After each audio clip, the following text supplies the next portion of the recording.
Jadi Tuhan itu nggak punya nama. Yesus sendiri itu adalah nama dari inkarnasi Firman. Ya, Yesus itu dari dua akar kata Ibrani yaitu Yehova dan Yasha. Yasha itu seperti nama Yesaya yang artinya keselamatan. Ya, jadi Yehova Yasha yang adalah Yesus itu artinya Allah adalah keselamatan.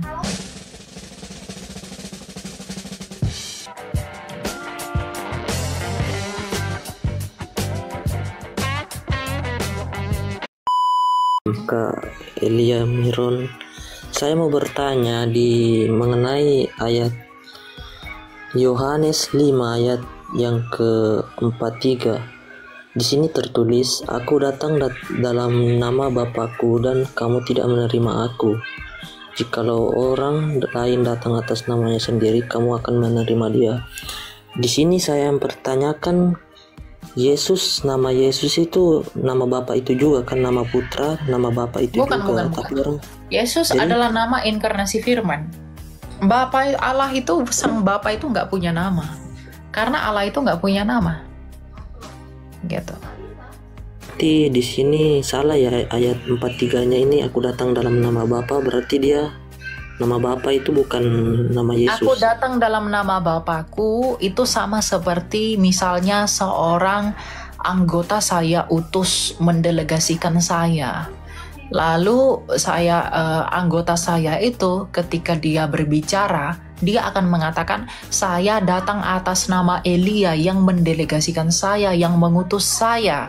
Maka Tuhan Yesus itu datang ke dunia ini di dalam nama Bapanya. Makanya dikatakan, "Aku datang dalam nama Bapakku."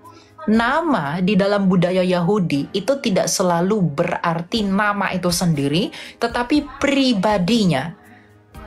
Gitu. Makanya ketika Musa bertanya kepada Tuhan, "Siapa namamu?"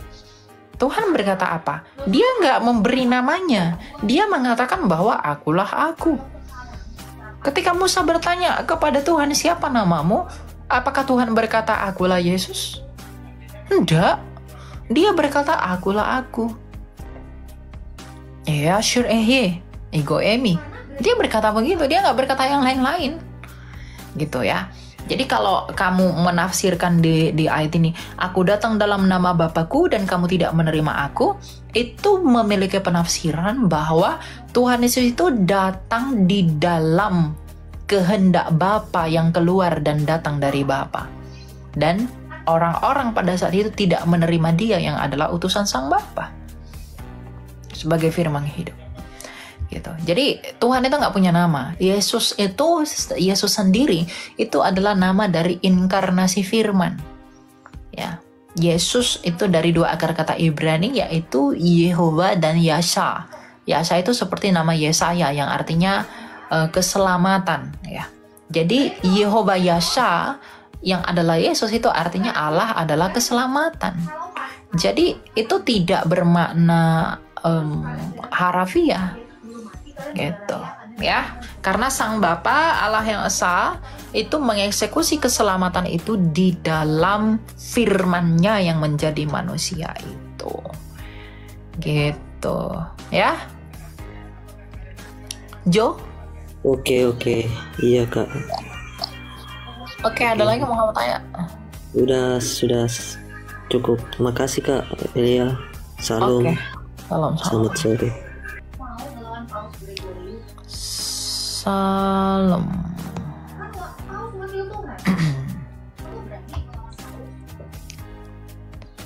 Haha Gordin. Halo Haha Gordin. Halo.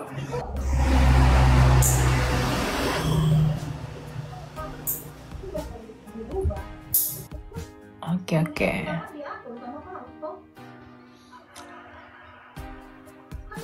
Santo. Halo Santo, selamat siang. Apa dia mumpung dulu? Halo Santo. Halo Kak. Ya silakan Pak, ada yang mau tanyakan Pak. Kak, ini kami mau bertanya Kak. Itu dasar Alkitab itu apa sih Kak? Dasar Alkitab? Ya. Alkitab adalah dasar, Pak. Ya maksud saya kan itu kan Alkitab kan kutipan. Jadi Kutipan. itu kutipan ayat atau pasalnya kan ada dasarnya. Oh ini bersumber dari ini nih, ayatnya diambil dari sini, dari sini, dari sini. Itu semua dari perkataan Tuhan Yesus dan data sejarah. Maka dituliskan di sana. Makanya kan dikatakan dalam 1 Yohanes 1, apa yang kami lihat, apa yang kami dengar, apa yang kami raba, inilah yang kami tuliskan tentang firman hidup. Jadi para rasul itu menuliskan tentang Yesus di sana. Apa yang mereka lihat, apa yang mereka dengar, apa yang mereka raba, apa yang mereka rasakan, itulah yang mereka tulis. Jadi Alkitab itu berbicara tentang satu pribadi, yaitu Yesus Kristus, firman yang hidup. Gitu. Ya Kak, makasih Kak. Oke, ada lagi yang mau ditanya? Enggak Kak, cukup. Makasih ya. Oke, ya kita lanjut ya.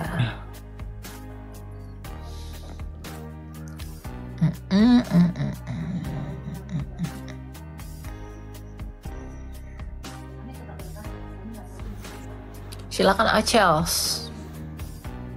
Selamat siang. Halo?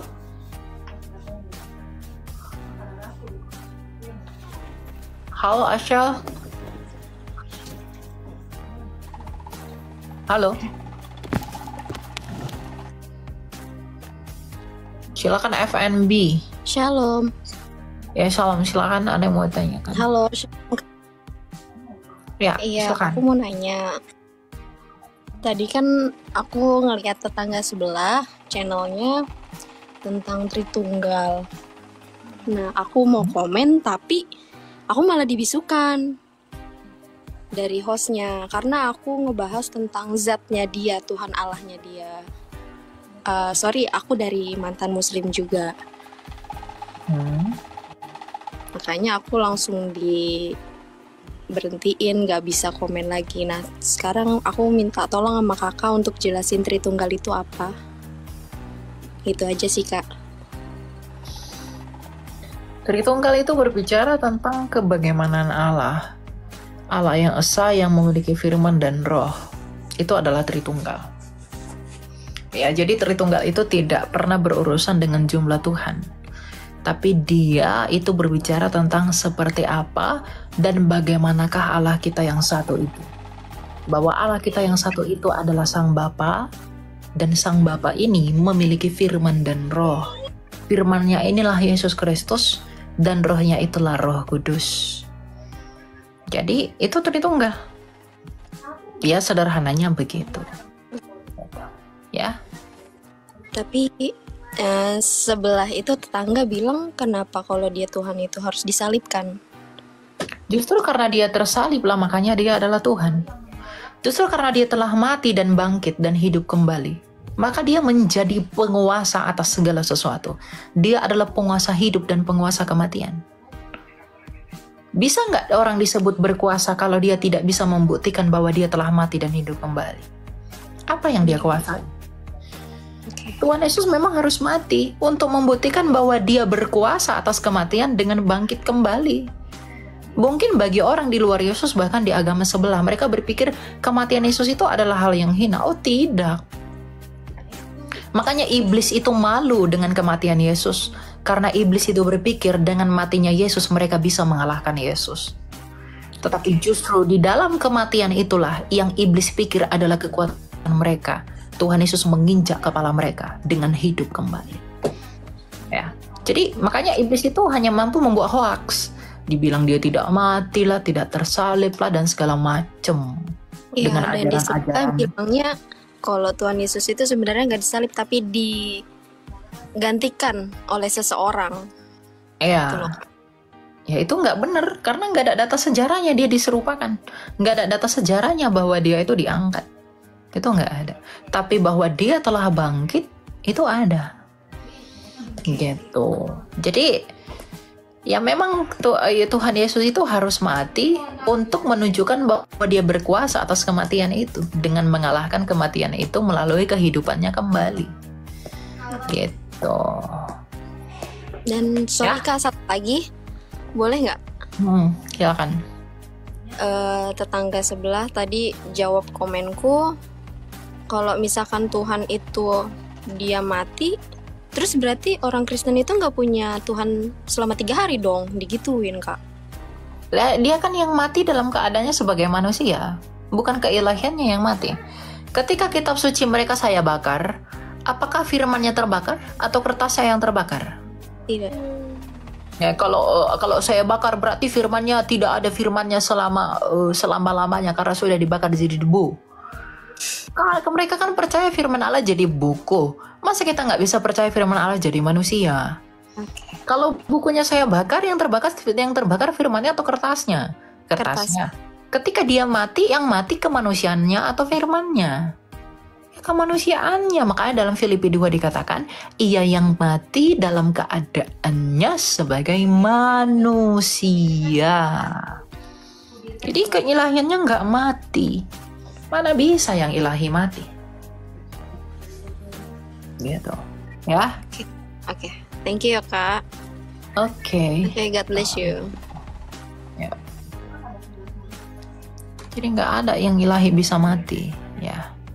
Dia memang mati, tapi mati dalam keadaannya sebagai manusia. Tuh ya. Silakan Catherine. Ada yang mau ditanyakan, Catherine? Halo? Halo Catherine? Halo? Enggak ada ya.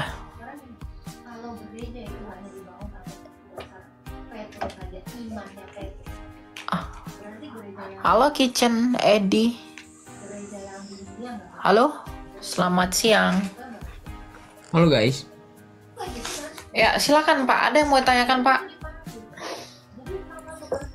Yesus beribadah kepada siapa? Dia berdoa kepada Bapaknya. Bapaknya siapa? Ya Bapaknya. Ya Bapak. Bapaknya siapa? Ya Bapak. No. Ya Bapak, dia Bapak. Yesus itu beribadah kepada Allah. Kalau Yesus itu beribadah kepada Allahmu, emang kamu pernah menyebut Allahmu sebagai Bapa? Gimana? Kapan Allahmu kamu sebut sebagai Bapa? Dan di mana anaknya Allahmu kalau ada? Dia disebut Bapa karena dia punya anak. Allah tunggal. Ya, Tidak. Ya. Ketika Yesus berdoa, dia berdoa kepada Allah. Emang nabimu pernah menyebut Allahmu sebagai Bapa? Kan kamu mengatakan Yesus itu kan nabi, tapi dia menyebut Allah sebagai Bapa. Oke, kalau kamu menyamakan Allah kami dengan Allahmu, di mana Allahmu disebut Bapa dalam kitabmu? Gini. Kalau tidak ada, kalau kamu tidak bisa nunjukin, kamu saya turunkan. Kalau kamu tidak bisa nunjukin, kamu saya turunkan. Tapi kalau kamu mau mengakui bahwa itu tidak ada, maka kamu jangan persamakan Allahmu dengan ilah kami. Itu nggak boleh. Karena ilahmu itu baru datang di abad ke-7. Nggak boleh. Imanmu itu lahirnya belakangan. Imanmu itu baru datang 700 tahun setelah kami sudah settle. Maka kamu datang dengan konsep-konsepmu. Itu pun di tanah Arab. Bukan dari tengah-tengah bangsa Israel. Jadi kamu jangan mengklaim. Kamu tidak punya hak mengklaim apapun. Apalagi imanmu. Kamu nggak punya hak. Atau segala sesuatu. Oke. Ya, makanya saya katakan, kamu harus bisa membuktikan. Manusia terbuat dari apa? Jangan ke situ dulu. Kamu buktikan dulu agar kamu bisa menarik klaim kamu. Kamu buktikan dulu dalam kitabmu di mana nabi-nabimu menyebut Allahmu sebagai Bapa. Kalau tidak ada, tarik pernyataanmu yang mempersamakan Allah kami dengan Allahmu. Kalau kamu tidak mampu membuktikan itu, maka kamu harus tarik pernyataanmu. Tapi kalau kamu tidak mampu membuktikan dan kamu tidak mau menariknya, kamu saya turunkan. Kamu harus bertanggung jawab sebagai laki-laki. Turunkan maksudnya? Ya kamu saya turunkan dari room saya. Kalau kamu tidak mau menarik klaim kamu dan kamu tidak mau menunjukkan. Buktikan dulu kalau Yesus itu beribadah kepada Allahmu, di mana Allahmu disebut sebagai Bapa. Itu dulu buktikan dalam kitabmu. Kalau kamu tidak bisa buktikan, tarik pernyataanmu. Kalau kamu tidak tarik pernyataanmu, kamu saya turunkan. Kamu harus bertanggung jawab sebagai laki-laki, ya, gitu. Silakan. Bisa nggak buktiin dari kitabmu Yesus disebut Allahmu, kamu sebut sebagai Bapa? Kalau nggak bisa, tarik pernyataanmu yang mempersamakan Allahmu dengan Allah kami. Kita itu tidak pernah sama dalam hal apapun. Jadi jangan asal bicara, apalagi kepada saya di ruangan saya. Itu nggak bisa. Jadi kalau nggak bisa, kamu buktikan, silakan tarik pernyataanmu. Bahwa itu memang berbeda. Dan Yesus tidak beribadah kepada Allahmu. Dia beribadah kepada Bapa, Allah yang hidup, bukan Allahmu. Jadi kamu milih untuk menarik atau turun? Turun lah. Oke, gitu ya. Jadi memang jangan hanya mengklaim tapi tak bisa dibuktikan. Ya, belajar dulu. Itu kan gentle. Karena kamu sampai jungkir balik pun kamu tidak akan bisa membuktikan itu ada dalam kitabmu. Ya, sampai dunia ini bentuknya lonjong, tidak akan ada kata Bapa di dalam kitabmu. Jadi jangan terlalu pede menyamakan itu. Gitu loh. Ya.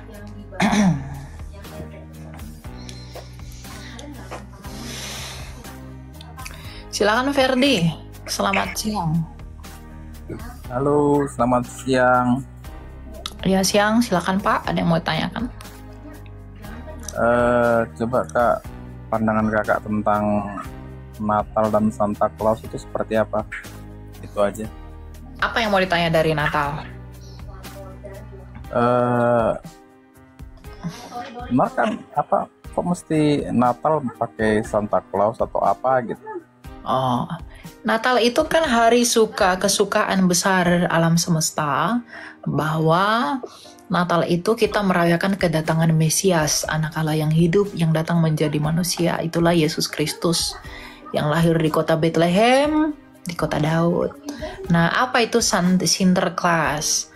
Sinterklaas itu sebenarnya dari tokoh real, dari nama Bapak Gereja bernama Santo Nikolaus. Nah, Santo Nikolaus ini adalah Bapak Gereja yang menampar bidat Arius ketika melawan Athanasius di Konsili Nikea. Nah, Santo Nikolaus ini sangat mencintai anak-anak. Dia sangat menyayangi anak kecil, maka dia sering berbagi hal-hal yang indah kepada anak kecil. Dia memberi hadiah-hadiah, dia memberi makanan, dia memberi pakaian, dan dia sangat mencintai anak kecil. Nah, makanya dalam momentum Natal, Sinterklaas yang adalah Santo Nikolaus itu, tokohnya itu disimbolkan sebagai tanda kasih yang identik dengan hadiah-hadiah, kemudian juga anak-anak gitu. Jadi itu bukan tokoh dongeng, itu tokoh real beneran. Nanti kamu cari, namanya Santo Nikolaus. Itu adalah Bapak Gereja yang berada di pihak Athanasius gitu ya. Jadi itu sebenarnya tradisi mana sih? Tradisi Kristen kah? Ya, tradisi Kristen. Apa Kristen. Itu kan Santo Nikolaus itu di abad ketiga. Gitu. Jadi ya memang diterima aja sebagai tradisi yang turun-temurun untuk dilakukan. Itu tidak masalah. Merayakan Natal, tidak merayakan Natal nggak apa-apa. Gitu. Yang terpenting dia punya iman kepada Kristus yang satu dan yang sama.